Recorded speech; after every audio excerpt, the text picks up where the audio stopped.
Hi, this is Tim of the 1916 Company. Welcome and thanks for logging on. If you love this watch, email us Team Mosso at the1916company.com for purchase pricing and availability questions concerning this watch.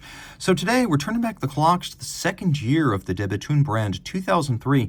This is the DB10 automatic. Now only 17 of these were made in white gold, so this is an extraordinarily rare watch that qualifies as vintage by the standards of Bethune.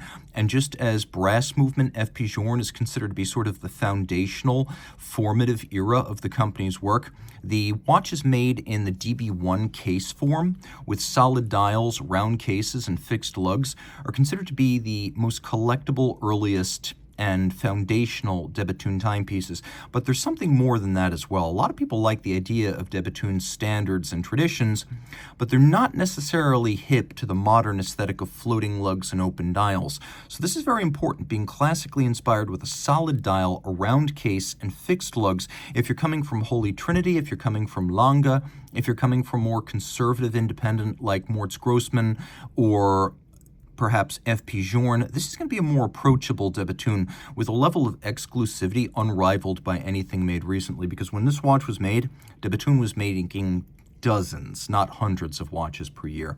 It's an easy watch to wear in white gold, 42 millimeters in diameter, 9.6 millimeters thick, from lug to lug to 45.9 millimeters, which makes it almost like a lugless watch, because when a watch is 42 in diameter, but only 45.9 lug to lug, it really does wear a little bit like a lugless timepiece. Now it's got a 22 millimeter spacing between the lugs, so it still has a nice broad modern stance on the wrist. This strap is very stiff, it's not broken in, so of course I'm gonna have to pull it a little bit tight when the watch is on the wrist.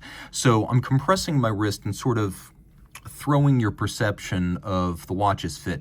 The fact is, this watch fits beautifully because it is almost lugless. My wrist is 16 centimeters in circumference. I think the down the barrel angle gives the best perspective, but really on a broken in strap that's softened up, this will wear fine on a 14 centimeter circumference wrist.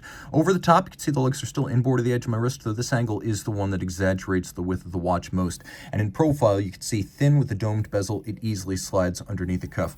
A little bit of a dichotomy here. It says on the bottom, genuine calfskin, but it's genuine polymer on the top. This is not gator. This is the kind of strap we use when we are shipping watches between our international offices to avoid trouble with CITES treaties. So while it looks like gator scale, this is actually a sort of synthetic, like a very hard rubber on the top, and then on the bottom it's calfskin. That said, it has an impeccable pedigree, as this is a Bethune factory strap by the OEM supplier of straps to the factory, Jean Rousseau. So it is a real Bethune strap that is cut and sewn by hand with a real calf on the bottom. It's just the top is a particularly resilient type of alligator known, well, it's spelled F-A-K-E, Fake. So this is Fake alligator. Of course, we'll replace it with a genuine alligator leather strap if you wish, though you may wish to keep this one as it's a good look. Taking a quick look at the buckle now, very conventional. White gold to match the case, and at Bethune, even then, the design of the case roughly matched the buckle, so a more conservative case, a more conservative buckle. The DB1 case form is considered to be the first generation of Bethune. So you have these fixed lugs that are very slightly stepped out from the case band, but you have these prominent torpedo tips, sometimes known as the ogival lugs. A rocket cone, a torpedo tip, a bullet, all suitable descriptions, but this is one styling element that's more or less stayed with the brand since the beginning. So while the modern watches look nothing like this, with very few exceptions in the early DB20 series, this type of lug profile can be found on almost every Bethune watch. Now, it is a white gold watch, but it is a gray gold white gold, which means it's not rhodium plated. There's nothing to replate here. You have gold that is the same color all the way through. And that is important to note, because some of the very earliest Bethune timepieces did actually feature rhodium plated white gold. This does not. Taking a quick look at the features of the watch, you can see that there is a little case knife slot in the flank, so if the watchmaker needs to open it, that's what that is. That's not wear and tear, that's there from the factory, it's supposed to be there.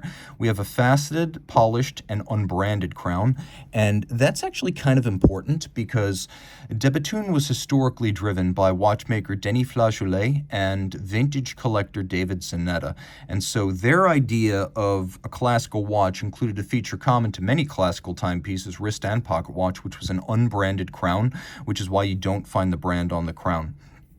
The bezel is domed, and as you can see, the dome of the bezel is fairly shallow, giving way to a dial that features a rosette guilloche at center and then sort of a fish scale outboard, so rosette and écaille de poisson. So it's a double guilloche dial. Blue printing on the silver dial for a nice warm contrast. You can see it's minimally branded, and it is so Swiss-made that they simply decided not to put Swiss-made on the dial. It would have cluttered it. It's unnecessary. The hands are steel, fired, and blued, so achieved the heat blued way. And then on the reverse side, you can see this is a DB10W, W for white gold. Inside the case, this is the era of customer caliber de Bethune watches. So some people say the DB1 case form is the root of de Bethune watchmaking. The earliest watches, right up to about the DB17, are first generation. Others say that the customer caliber de Bethune pieces are really the early pieces and the true vintage, because in its earliest days, and that's between 2002 and early 2004, de Bethune was not a movement manufacturer. And so for the most part, you got competent movements that were tuned and decorated by Denis Flageolet, but covered by a solid case back because they were not his own. And so that's exactly what we have right here. We have a Schild-based caliber. The Schild caliber, it's a Schild 2072. It's an automatic winder that received winding system reinforcements, hand finishing, and adjustment by Denis Flageolet at de Bethune, but it is an Schild base. So automatic winding, de Bethune claimed a 36-hour power reserve, which I believe to be a mistake since every version of the Schild, even with dates and calendars, is rated at 46. So I think this is a 46-hour automatic 3 Hz beat rate. The standard version of the Schild caliber has 17 joules, but this one was retrofitted with a 22-karat gold rotor for greater winding efficiency, and the joule count was beefed up to 20 for greater durability and efficiency of operation. So that's important to note. It's all 30 meters water resistant and very slim in profile. So if you love this watch, this is a great way to get into one of the earliest models from a brand that was really going places and really has gone from strength to this day. I have to admit, de Bethune is my grail watch brand, and while I like some of the more extravagant pieces, some people like the more conservative early watches. If that's you, reach out to Team Mosso at the 1916company.com for purchase, pricing, and availability details.